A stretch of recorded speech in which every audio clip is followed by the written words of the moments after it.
नमस्कार, मैं अजिपा खान और आप देख रहे हैं ट्रुपल। आज ट्रुपल पर हमारे साथ जुड़ने जा रहे हैं पंकज अडवाणी जी, जो कि वर्ल्ड चैंपियन बिलियर्ड्स एंड स्नूकर्स में काफी ज्यादा खिताब अपने नाम कर चुके हैं, जिन्होंने भारत सरकार द्वारा भी काफी ज्यादा अवार्ड्स अपने नाम कर चुके हैं, जिसमें पद्म भूषण, पद्मश्री अवार्ड और राजीव गांधी अवार्ड भी अपने नाम कर चुके हैं। 2003 में इन्होंने आज ही के दिन पहला वर्ल्ड स्नूकर अवार्ड अपने नाम किया था।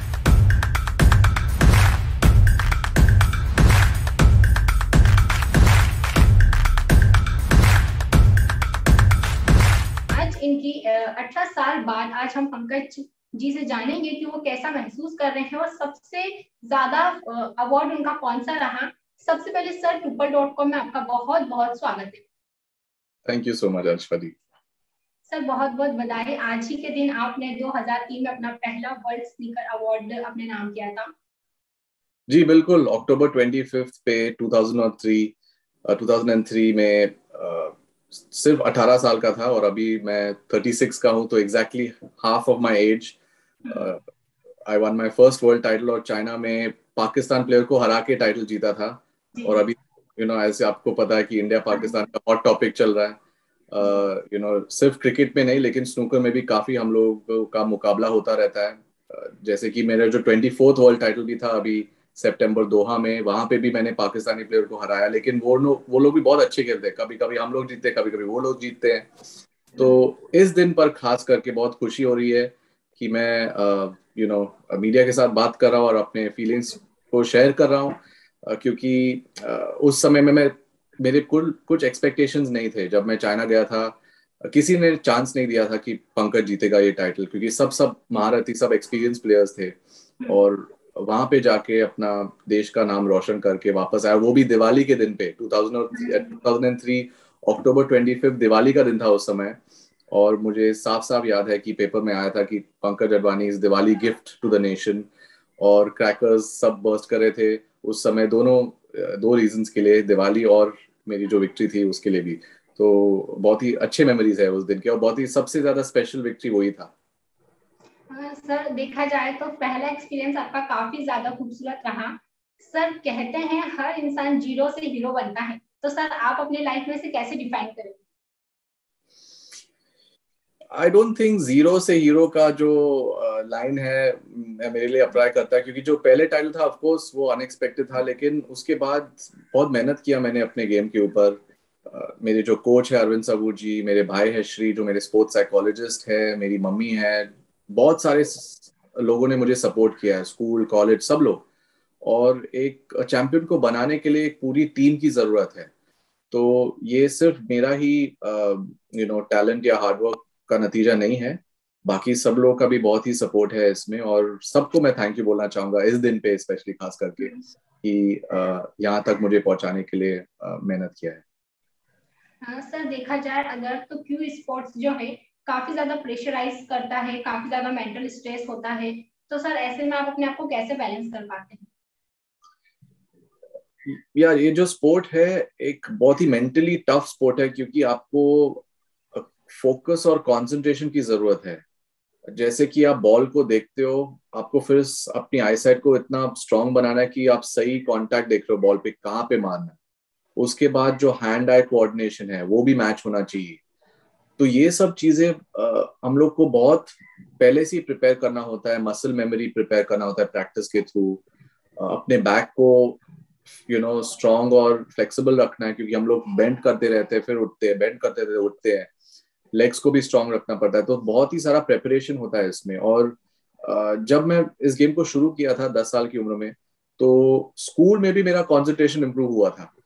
तो जो भी इस गेम को खेलते हैं ना, जो स्नूकर में खेलते, चाहे सीरियसली हो, प्रोफेशनली हो या नॉन प्रोफेशनली भी हो, उनका जो कंसंट्रेशन पावर है वो बहुत ही आगे और बहुत ही हाई है।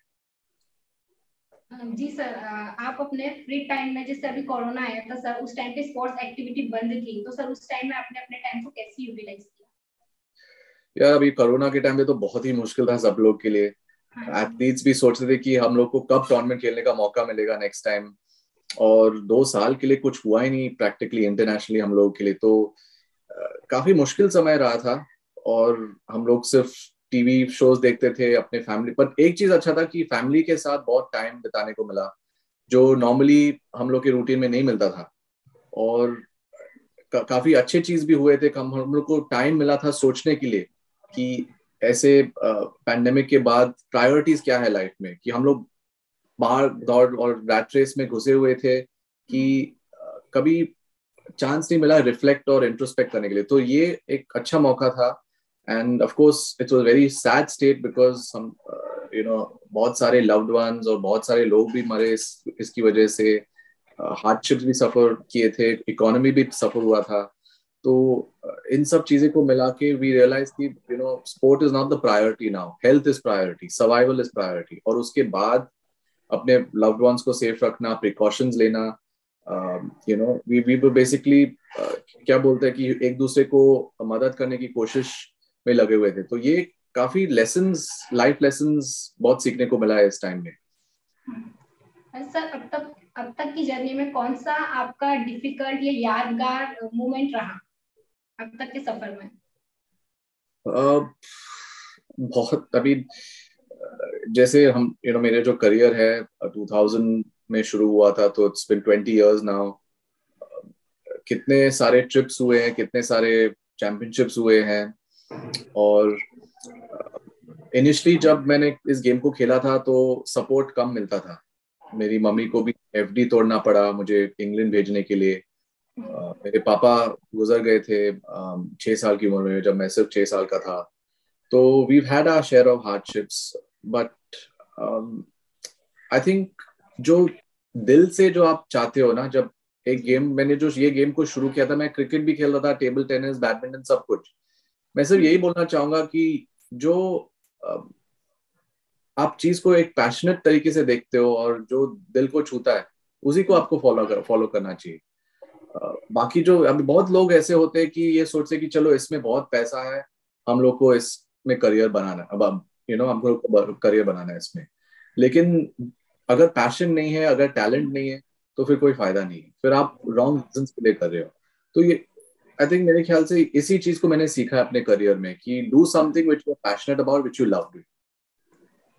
सर जैसे कि अभी आपने काफी यंगर एज में अपना जो करियर है वो स्टार्ट कर लिया था, लेकिन सर बिलियर्ड्स और स्नूकर्स के लिए अगर देखा जाए तो राइट एज कौन सी है अगर किसी को अपना करियर इसमें आगे ले जाना हो? हर स्पोर्ट में जितना आप यंग एज में शुरू करो उतना ही बेटर है, क्योंकि आपका जो ग्रास्पिंग एबिलिटी और लर्निंग एबिलिटी है वो सबसे ज्यादा एक्टिव और शार्प है जब आप यंग एज में हो। तो बट बिलियर्ड्स और स्नूकर में टेबल का जो हाइट है काफी 33 इंचेस है ग्राउंड लेवल से। तो you need to be at least 5 feet to start this game. In fact I remember मेरे जो कोच थे अरविंद साहू, जब मैंने उनको अप्रोच किया था पहली बार, उन्होंने बोला था कि आप बहुत छोटे हो तो मैं आपको कोचिंग नहीं कर पाऊंगा। और फिर उसके बाद मुझे बहुत बुरा फील हुआ कि मैंने पुल अप शुरू किया, बास्केटबॉल खेलना शुरू किया हाइट बढ़ाने के लिए। और फिर 6 महीने के बाद उनसे वापस मैंने रिक्वेस्ट किया और उन्होंने बोला कि चलो अभी यू आर रेडी ना। सर 2003 में आज के दिन आप कैसा महसूस कर रहे थे, और आज के दिन जब 18 साल बाद आज आप कितना कैसा महसूस कर पा रहे? क्योंकि लगातार सर आपने कभी पीछे मुड़कर नहीं देखा, एक के बाद आपने मेडल दिए ही हैं। बहुत ही खुशी हो रही है आज, क्योंकि 25 अक्टूबर एज ए सेट की बहुत ही स्पेशल दिन है। और मैं कभी ये नहीं सोचा था कि फर्स्ट वर्ल्ड टाइटल के बाद मैं 24 जीतूंगा after almost 20 years, 18 years now. तो और मैंने ये भी नहीं सोचा था कि दोनों बिलियर्ड्स और स्नूकर में मैं स्पेशलाइज कर पाऊंगा, क्योंकि जब मैंने वो टाइटल जीता था 2003 में, तो सबको बोल रहा था कि मुझे अभी बिलियर्ड्स में भी जीतना है। और ज्यादातर जो लोग हैं वो या तो सिर्फ स्नूकर में जीते या बिलियर्ड्स में, दोनों गेम में स्पेशलाइज नहीं कर पाते, क्योंकि टेक्निक्स बहुत अलग है, स्कोरिंग पैटर्न अलग है, अप्रोच अलग है, आपका माइंडसेट भी बिल्कुल डिफरेंट है दोनों गेम्स में। हालांकि वो सेम टेबल पे खेली जाती है दोनों, बट मैंने सोचा था कि मैं अभी इस वर्ड स्पेशलाइजेशन को मैं रीडिफाइन करने वाला हूँ, कुछ अलग करना चाहता हूँ उस गेम में। और उसी एम को रख के मैंने अपना वो करियर शुरू किया था। और today I am here with both billiards and snooker world titles. I am very grateful and I also want to say कि अगर आप बड़ा सोचते हो और बड़ा आप सपने रखते हो अपने आप को, तो वो डेफिनेटली अचीव होता है मेहनत के साथ। हाँ सर, स्नूकर और बिलियर्ड्स को आप दोनों में आप स्पेशलाइज्ड हैं, तो सर आप दोनों कैसे बैलेंस कर पाते हैं? अभी आपको कैसे कंपैरिजन दूं कि जैसे कि स्विमिंग में फ्री स्टाइल है और बैक स्ट्रोक भी है, हाँ जी। और यहाँ बटरफ्लाई भी है, तो अलग अलग स्ट्रोक्स में जीतना, जैसे माइकल फेल्प्स ने जीता है स्विमिंग में ओलंपिक्स में कितने साल, वैसे ही बिलियर्ड्स और स्नूकर में बहुत ही अलग वेरिएशंस हैं दोनों गेम्स के। दोनों गेम्स अलग ही है। बिलियर्ड्स 3 बॉल से खेली जाती है, येलो व्हाइट एंड रेड, और स्नूकर 22 बॉल से खेली जाती है। तो उसमें बहुत ही ज्यादा वेरिएशंस है गेम में, और उसकी वजह से बहुत ही मुश्किल रहा है मेरे लिए। कभी कभी दोनों गेम्स खेलने की वजह से मैं एक गेम में हार चुका था और एक गेम जीतता हूँ, या दोनों गेम्स में हारा क्योंकि प्रेपरेशन आधा आधा हुआ था। बट अभी इस स्टेज पे पहुंचा हूं मैं कि I am comfortable playing both, और थोड़ा सा चेंज भी मिलता है। कभी कभी एक गेम ज्यादा खेला तो I can switch to the other game. तो I just wanted to do something that hasn't been done before. Means sir दोनों गेम्स की वजह से कभी कभी काफी ज्यादा प्रेशराइज में हो जाते हैं आप। बिल्कुल। और प्रेशर तो हर स्पोर्ट में आपको एक्सपीरियंस करना होता है, चाहे आप टेनिस खेल रहे हो, क्रिकेट खेल रहे हो, क्यू स्पोर्ट्स, शूटिंग, चेस, हर काइंड ऑफ स्पोर्ट में। उसके लिए मेरे जो भाई है श्री, बड़े भाई, उन्होंने बहुत हेल्प किया, क्योंकि वो स्पोर्ट्स साइकोलॉजिस्ट है और मेंटल एस्पेक्ट और मेंटल हेल्थ के ऊपर बहुत काम किया मेरे ऊपर।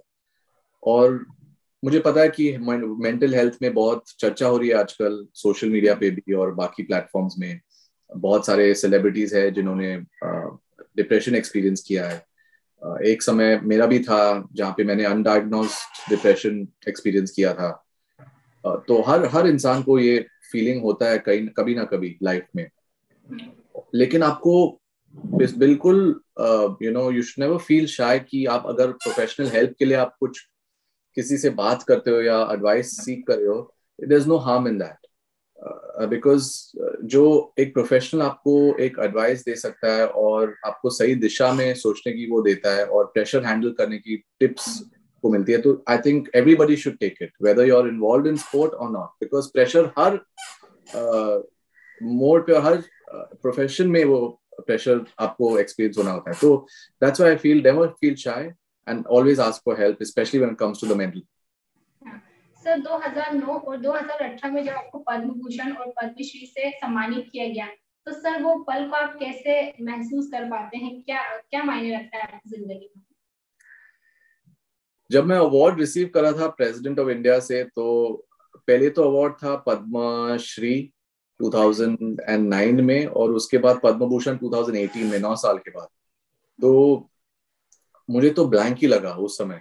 मैं सिर्फ अवार्ड रिसीव करा था और सब कुछ ब्लैंक, क्योंकि सब आपको थोड़ा राइट से आपको सिखाया जाता है कि पहले आप अवार्ड रिसीव करना है, थैंक यू बोलना है प्रेसिडेंट जी को, उसके बाद थोड़ा सा राइट मुड़ के सिर्फ फोटोग्राफर्स सब है वहाँ पे, तो आप लोग की फोटोज भी लेते हैं।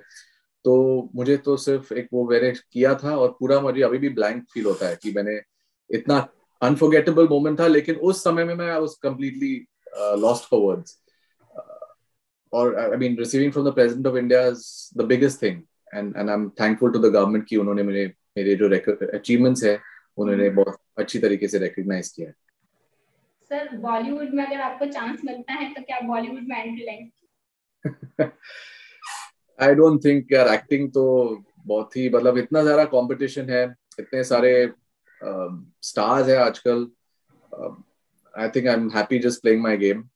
और लेकिन लोग मुझे बहुत पूछते हैं कि अगर बायोपिक बनती है आपके लाइफ के ऊपर या अचीवमेंट्स के ऊपर, जर्नी के ऊपर, तो आपको कौन लगता है अच्छा काम करेगा? तो मैं यही बोलता हूँ, रणबीर कपूर या आयुष्मान खुराना, दोनों में से दोनों का जो लॉन्ग चेहरा है वो थोड़ा सा रिजेम्बलेंस है। और बहुत लोगों ने मुझे भी बोला है कि या तो रणबीर या आयुष्मान को खेलना चाहिए आपका जो किरदार। तो देखते, may be, you never know, in a few years time. Okay sir. Sir sports में काफी ज्यादा लोग डिप्रेस्ड हो जाते हैं, कहीं ना कहीं उनका मेडल नहीं लग पाता है, कोई नेशनल में, कोई स्टेट लेवल पे या कोई इंटरनेशनल लेवल पे, तो डिसअपॉइंट होकर अपना गेम छोड़ देते। तो सर ऐसे लोगों के आप क्या कहना चाहेंगे? देखिए, प्रेशर दो तरीके के होते हैं प्रेशर। एक तो आपके ओन एक्सपेक्टेशन से, और दूसरा फैंस के एक्सपेक्टेशन से। अभी हालांकि हम लोगों ने देखा था कि पाकिस्तान ने इंडिया को हराया कल, बहुत ही कन्विंसिंग। तो वो जो प्रेशर रहता है एक टीम के ऊपर कि हम लोगों ने हारा है, और कितना सारा क्रिटिसिज्म मिल रहा है कि लोग फैंस बोल रहे हैं कि कितना मतलब खराब खेले ये part and parcel of sport है। अगर आप ये सोचते हो कि फैंस की वजह से या प्रेशर की वजह से मैंने हारा, तो आप खुद अपने आप के ऊपर प्रेशर में डाल रहे हो। तो जब भी मैं खेलता हूँ मैं हमेशा यही सोचता हूँ कि मैं एक ह्यूमन बीइंग हूँ, और ह्यूमन बीइंग्स मिस्टेक्स करते हैं। स्पोर्ट्स में हम लोग मिस करते हैं। कभी कभी हम लोग मैचेस या एक एक गेम एक एक फ्रेम को हार जाते हैं। उसमें बुरा फील करने की कोई मतलब आपको चांस नहीं देना चाहिए कि आप अपने आप को डाउट करें, अपने आप को नीचा सोचे, अपने आप को ज्यादा डाउट करके आप अपने आप को, अपने कॉन्फिडेंस को खराब कर रहे हो। तो I will always say to all sports person की प्रेशर तो हर फील्ड में है। जैसे आप जैसे उसको मैनेज कर पाते हो, अपना शोल्डर पर लाइटली लेते हो, जैसे MS धोनी है, वो बहुत कूल रहते हैं। तो वैसे भी धोनी की तरह हम लोग भी सीख सकते हैं कि प्रेशर को कूलली कैसे हैंडल करना है। और ठीक है, हार जीत तो होता रहता है, अपने आप को इम्प्रूव करो, नेक्स्ट टाइम आप जीतोगे, मेहनत करो तो जीतोगे। अगर प्रेशर हैंडल नहीं कर पाए तो there is always a next time. Sir, आप व्यूअर्स को अपने तरफ से क्या मैसेज देना चाहेंगे? आज आपका बड़ा स्पेशल डे है, तो आज आप उनको क्या कहना चाहेंगे? बस यही कहना चाहूंगा कि आप थोड़ा सा स्नूकर को देख लीजिए, और अगर चांस मिले तो इस गेम को खेलिए, क्योंकि एक बहुत ही मजेदार स्पोर्ट है। जब मैंने इस गेम को शुरू किया था, तो जब भी मैं टेबल पे उतरता था और खेलता था, मुझे और कोई ख्याल नहीं आता था दिमाग में। I was in a different world, अलग ही दुनिया में था मैं। तो मैं यही बोलना चाहूंगा कि अगर आप देख सकते हो तो अच्छा है, और फॉलो करो, क्योंकि हम लोग भी इतना ही मेहनत करते हैं जितना क्रिकेटर्स करते हैं, बाकी स्पोर्ट्स, फुटबॉल, टेनिस, सब मेहनत करते हैं। हम लोग भी बहुत मेहनत करते हैं देश का नाम रोशन करने के लिए। और अगर मौका मिले तो इस गेम को जरूर खेलना। बहुत ही इंटरेस्टिंग स्पोर्ट है। ये जो स्पोर्ट है इंडिया में इन्वेंट हुआ था 1875 में। तो please follow our game and we will keep doing you proud. Thank you sir. तो अभी हमने पंकज अडवाणी जी से काफी ज्यादा चीजें जानी, और 2003 से लेकर आज 25 अक्टूबर 2021 में काफी ज्यादा उन्होंने मेडल की लाइन लगा दी है। तो आज हमने पंकज अडवाणी जी से बिलियर्ड्स एंड स्नूकर्स के बारे में काफी ज्यादा जानी, उनको बधाई दी, क्योंकि आज काफी ज्यादा स्पेशल डे है उनके लिए। सर, आज के दिन हमारे साथ जुड़ने के लिए बहुत बहुत शुक्रिया। Thank you so much sir for joining us. Thank you, Alshika ji. Thank you for this opportunity. Thank you so much, sir. Once again, congratulations. Thank you. Take care. Thank you.